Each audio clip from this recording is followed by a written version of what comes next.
शदीद गर्मी में चोर को सोलर प्लेट चोरी करना महंगा पड़ गया।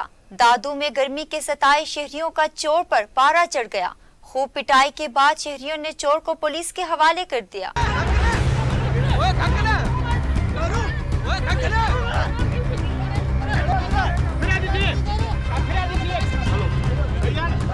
गर्मी का सताया, चोर पहुंचा सोलर प्लेट चोरी करने, चढ़ गया शहरियों के हत्थे। हवाई चोर की खूब पिटाई। दादू के मोहल्ले वर्कशॉप में घर से सोलर प्लेट चोरी करते चोर शहरियों के हत्थे चढ़ गया। चोर ने चोरी करने के लिए सोलर प्लेट उतारी तो घर में पंखे बंद होने से घर मालकान निकल पड़े और चोर को पकड़कर खूब धुलाई कर दी। सोलर प्लेट चुराने वाले चोर को मोहल्ले वासियों ने खूब मारा मारी की। अहले इलाके का कहना है कि इलाके से पहले भी काफी सोलर प्लेट चोरी हुई है। इलाके वकीलों ने चोर की खूब पिटाई करने के बाद पुलिस के हवाले कर दिया।